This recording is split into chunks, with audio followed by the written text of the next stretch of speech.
دعا کے بارے میں کچھ بات کروں گا کہ ہم لوگ دعاؤں سے بہت زیادہ غافل ہیں۔ اللہ تعالیٰ نے قرآن مجید میں دعا کے بارے میں فرمایا ادعوا ربکم تضرعا وخفیا، اپنے رب کو پکارو عاجزی کے ساتھ اور چپکے سے۔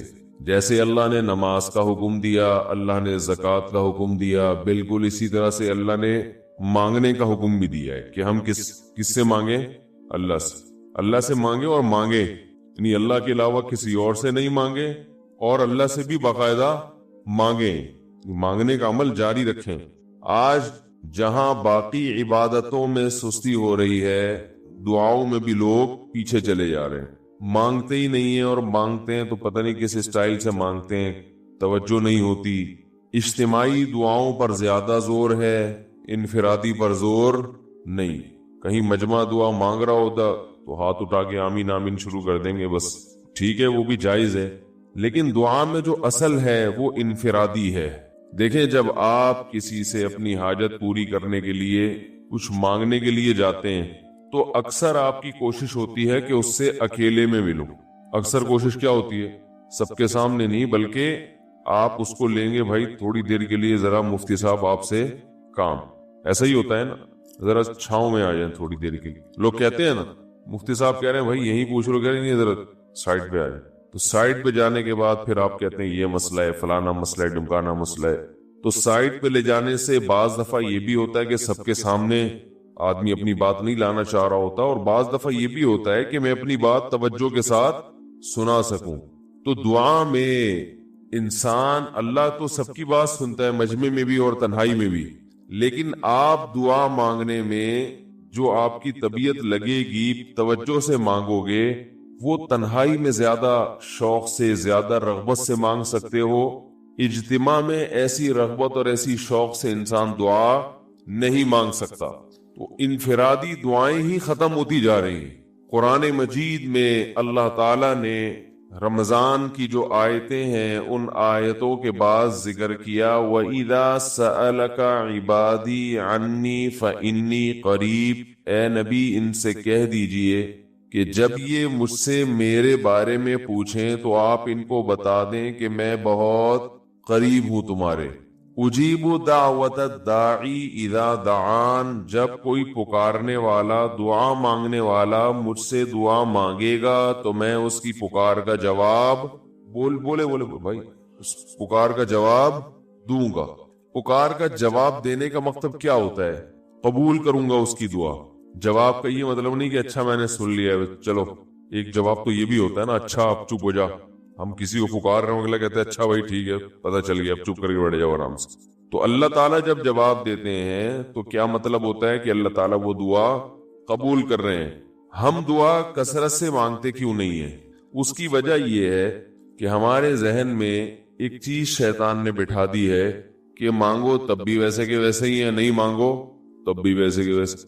وہ فلاں آدمی تو نہیں مانگتا، وہ تو پھر بھی اس کی تنخواہ اچھی مل رہی ہے، اور میں تو کئی سالوں سے دعائیں مانگ رہا ہوں، اے اللہ میری تنخواہ ڈبل نہیں کر سکتا تو کم از کم 50% ہی بڑھا دے، تو میں تو وہیں کا وہیں ہوں، میری تنخواہ میں تو کوئی اضافہ ہو نہیں رہا۔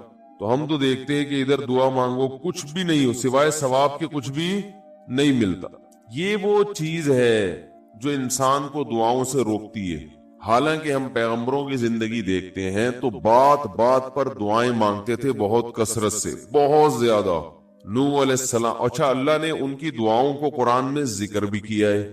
مناجات مقبولہ ایک دعاؤں کی کتاب ہے۔ حضرت مولانا اشرف علی تھانوی رحمہ اللہ تعالی نے قرآن اور حدیث کی دعاؤں کو ایک چھوٹی سی کتاب میں جمع کر کے ایک ہفتے پہ ڈیوائیڈ کر دیا ہے اس کو، کہ آپ روزانہ ان میں سے ایک حصہ پڑھیں گے تو پورا ہفتے میں وہ تقریباً تمام دعائیں کور ہو جائیں گی جو قرآن و سنت میں بیان کی گئی ہیں۔ وہ کتاب ضرور خریدیں، رکھیں اپنے پاس، مناجات مقبولہ کے نام سے۔ تو ہم دعا کیوں نہیں مانگتے؟ مسئلہ ہمارے ساتھ یہ ہے کہ ہم کہتے ہیں کہ جو مانگتا ہے وہ بھی وہینچ کا وہینچ، اور جو نہیں مانگتا ہے وہ بھی کوئی سرخاب کے پر تو لگ نہیں جاتے کوئی مانگ رہا ہو تو۔ یہ وہ مسئلہ ہے جس کی وجہ سے لوگ دعائیں مانگنے میں بخل سے کام لیتے ہیں، جبکہ پیغمبر کثرت سے دعائیں مانگا کرتے تھے، بہت زیادہ۔ جو پچھلی آسمانی کتابیں ہیں ان میں لکھا ہوا ہے کہ یعقوب علیہ الصلوۃ والسلام اتنی کثرت سے دعائیں مانگا کرتے تھے کہ سجدے میں جا کے کہ ان کے یہ جو گھٹنے ہیں اور سر میں سخت نشان بن چکے تھے، وہ جگہ زمین پہ لگ لگ کے سخت ہو جاتی ہے. تو اتنی کثرت سے دعائیں. ہم نے جن بزرگوں کے ساتھ ٹوٹا پھوٹا وقت گزارا ان کو دیکھا کہ وہ دعا بہت لمبی لمبی دعائیں مانگا کرتے تھے، بہت لمبی. ہمارے شیخ کے سامنے جب کوئی آیا کرتا تھا دعا کے لیے کہتا تو ہاتھ اٹھائے بغیر ویسے ہی اس کو ایک دعا کا جملہ کہہ دیا کرتے تھے. کسی نے کہا کہ آپ ہاتھ اٹھا کے اس کے لیے دعا کیوں نہیں مانگتے؟ تو فرماتے تھے کہ جب میں ایک دفعہ ہاتھ اٹھا لیتا ہوں تو پھر اتنی آرام سے نیچے گراتا نہیں، کیونکہ پھر اللہ کے دربار میں اب ہاتھ اٹھا لیے تو پھر تو ایسا ان کا دل لگتا تھا مانگتے چلے جاتے تھے. تو بات یہ ہے کہ جب یہ یقین پیدا ہو جائے کہ جس خالق نے ہمیں پیدا کیا ہے اور جس نے ہمیں مانگنے کا حکم دیا ہے اس کے سامنے جب ہاتھ اٹھا کے گڑ گڑائیں گے تو وہ تھوڑا نہیں وہ دعا لازمی قبول کرے گا، اور وہ لازمی ہماری مانگی ہوئی چیزیں ہمیں عطا کرے گا. یہ جذبہ اور یہ نیت جب انسان میں پیدا ہو جائے تو پھر اس کا دعاؤں میں دل لگتا ہے. کیسے نہیں لگے گا؟ آپ سوچیں کہ آپ کو کوئی بتا دے کہ یہ جو سیٹھ صاحب ہیں بہت بڑے، آپ جا کے ان سے مانگو، یہ ٹائم نکال کے بیٹھے ہوئے ہیں، جتنا مانگو گے جو مانگو گے یہ دیں گے. تو اب آپ بتاؤ، آپ یہ کہو گے کہ میرے پاس مانگنے کا ٹائم نہیں ہے؟ ایسے موقع پہ آپ یہ کہو گے؟ آپ جائیں گے اور بسم اللہ کر کے شروع ہو جائیں. آپ بولیں گے سر یہ مجھے 10 فائلیں چاہیے بحریہ ٹاؤن کی. آپ سوچو گے 10 نہیں ملی تو 9 تو مل جائیں گے. سر مجھے یہ بھی چاہیے، مجھے یہ بھی چاہیے، مجھے یہ بھی چاہیے، اور آپ کو یقین ہو کہ یہ دے رہا ہے، تو آپ کبھی بھی کنجوسی سے کام نہیں لو. پھر آپ یہ نہیں کرو گے کہ آپ مانگتے ہوئے جو ہے نا اس سے آپ جب مانگ رہے ہو تو آپ کی کبھی ادھر دیکھ رہے ہو، کبھی ادھر دیکھ رہے ہو، کبھی ناک میں انگلی گھما رہے ہو، کبھی سر میں کھجا رہے ہو. کوئی آ کے اس دوران آپ کو چھیڑے گا تو آپ کہو گے یہاں سے دفع ہو جاؤ، میں کام کر رہا ہوں. ایک بندہ سخاوت جوش میں آیا ہوا ہے ابھی اور فائلیں بحریہ ٹاؤن کی فری میں بانٹ رہا ہے. اس نے کہا بھائی جتنی مانگو گے دے دوں گا اور جو مانگو گے دے دوں گا. تو ابھی تو میرے پاس ٹائم کم ہے، مقابلہ بہت سخت ہے. اور پھر اس میں آپ کو الفاظ بھی خود بخود آ جائیں گے کس طرح سے سمجھانا ہے. مختلف طریقوں سے آپ بات کو گھماؤ گے. سر پلیز آپ بات کو سمجھا کریں، میں آپ کے پاس آیا ہوں، آپ کو پتا ہے میں ادھر بھی جا سکتا تھا. وہ وسیم کباڑیا کا بزنس بھی آج کل بہت چل رہا ہے، میرے پرانے اچھے تعلقات ہیں، لیکن مجھے پتا تھا کہ آپ ہیں، آپ جیسا سیٹ تو کوئی ہے ہی نہیں، اور ہر مشکل میں آپ نے میری مدد کی ہے. جو الفاظ بھی اس کی سخاوت کو ابھارنے والے ہوں گے وہ تمام آپ اس موقع پر اس کے اوپر انڈیل دو گے، پورا دیگچہ بھر کے اس کے اوپر ڈال دو گے آپ. تو اللہ سے جب مانگتا ہے انسان اور اس کو یقین ہو کہ اللہ میری دعا کو پورا کرے گا، تو اس یقین کے ساتھ جب دعا مانگی جاتی ہے تو اس کا اسٹائل کچھ اور ہوتا ہے. اور ایک فارمیلٹی پوری کرنے کے لیے دعا جب مانگی جاتی ہے جیسے کہ ہمارے ہاں ہو رہا ہے تو اس کا اسٹائل اور انداز کچھ اور ہوتا ہے. ہمارے ہاں دعا پڑھی جاتی ہے، مانگی نہیں جاتی. ربنا آتنا فی الدنیا حسنۃ وفی الآخرۃ حسنۃ وقنا عذاب النار آمین. اور کہ ربنا ظلمنا انفسنا وان لم تغفر لنا وترحمنا لنکونن من الخاسرین آمین. یہ دعا مانگی جا رہی ہے یا پڑھی جا رہی ہے؟ یہ تو پڑھی جا رہی ہے، آمین بھی پڑھا جا رہا ہے اس پہ. تو اللہ نے ہمیں یہ نہیں کہا کہ اقرأوا الدعاء عند ربکم، اپنے رب کے سامنے دعائیں پڑھا کرو. اللہ نے کہا ادعو، مانگو، پکارو، مانگو اس سے. بھیکاری جیسے بھیک مانگتا ہے نا، لوگ کہتے ہیں مانگنے کا کیا طریقہ ہے؟ بھائی جو بھیکاریوں سے پوچھو بھیک مانگنے کا کیا طریقہ ہے. بھیکاری اکثر ان پڑھ ہوتے ہیں. جو پڑھے لکھے بھیکاری ہوتے ہیں پھر وہ IMF سے مانگتے ہیں، وہ چھوٹی موٹی چیزیں نہیں مانگتے. بھیکاری اکثر کیا ہوتے ہیں؟ ان پڑھ، جن سے ہمارا صبح شام واسطہ پڑتا ہے. تو یہ کسی سے بھیک مانگنے کا طریقہ سیکھ کے آتے ہیں؟ بولو نا بھائی، کسی سے طریقہ سیکھ کے آتے ہیں کہ یار وہ ذرا فلاں بندے سے چندہ مانگنا ذرا طریقہ بتانا. اگر کوئی بتائے گا بھی تو وہ کہے گا تو اپنے پاس رکھ، مجھے پتا ہے مجھے جیب اپنی کیسے بھرنی ہے. اس موقع پہ جو اس کی حالت دیکھ کے نا وہ اپنا منہ بھی ٹیڑھا بیڑا کرے گا، کپڑے بھی پھٹے پرانے، اور بہت گھمائے گا بات کو، ایسے منہ بنائے گا جیسے دنیا میں اس سے زیادہ غریب اور محتاج کوئی ہے ہی نہیں۔ سحری پانی سے کی ہے میں نے، گھر میں بچے بھوک سے بلک رہے، ایسی کہانیاں سنائے گا، ایسی کہانیاں سنائے گا۔ تو یہی حال انسان کا ہے جب اسے پتا ہو کہ میرا رب جو مانگوں گا وہ دے گا مجھے، تو پھر اس کے بھیک مانگنے کا انداز اور جو دعا مانگنے کا اسٹائل ہے وہ خود بخود فطرت اسے سکھا دیتی ہے، خود بخود اس کے اندر الفاظ آنا شروع ہو جاتے ہیں کہ ایسے مانگنا چاہیے۔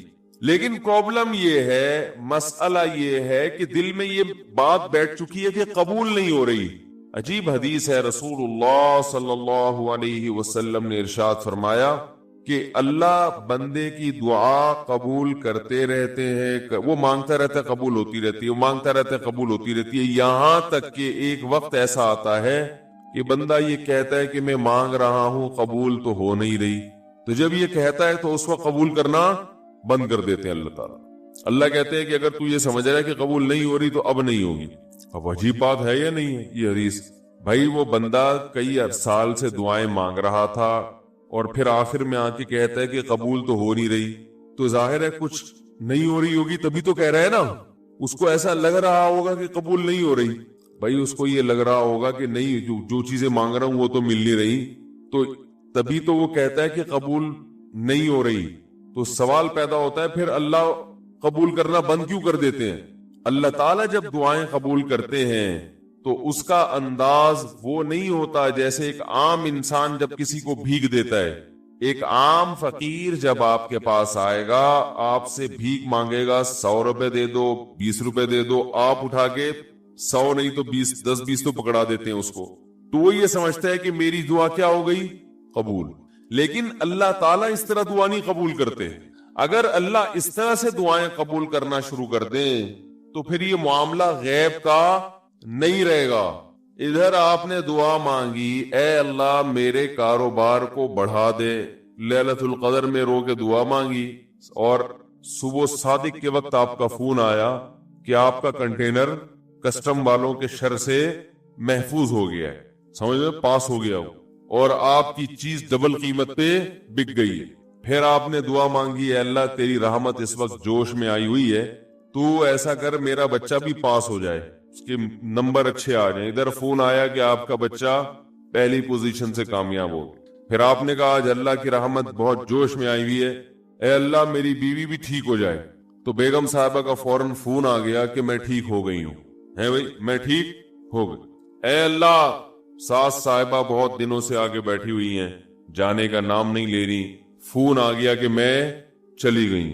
اس طرح سے اگر دعائیں قبول ہونا شروع ہو جائیں تو میرے بھائی پھر یہ سارے کافر، یہ سارے لبرل لوگ جو اللہ کو مانتے ہی نہیں ہیں، یہ دنیا کا ہر کام چھوڑ کے مصلی بچھا لیں گے اور دعاؤں کو فوکس کرنا شروع کر دیں گے۔ دعا قبول ہوتی ہے مگر اس شخص کی جو اللہ پر غیب پر ایمان رکھتا ہے، جسے دعا قبول ہوتی ہوئی نظر نہیں آتی مگر وہ یقین کرتا ہے کہ دعا قبول ہو رہی ہے، صرف اس شخص کی دعا قبول ہوتی ہے، اس کے علاوہ کسی کی قبول نہیں ہوتی۔ بہت مشکل ہے بھائی سمجھانا۔ دعا سب کی قبول ہوتی ہے کا مطلب پتہ ہے؟ سب کی مطلب ان سب کی کہ جو یہ یقین رکھتے ہیں کہ قبول ہوتی بھی نظر نہیں آ رہی پھر بھی قبول ہو رہی ہے، ان لوگوں کی قبول ہوتی ہے دعا۔ حدیث سے پتہ چلتا ہے، اور اصل میں دعا مانگتے ہی یہی لوگ ہیں۔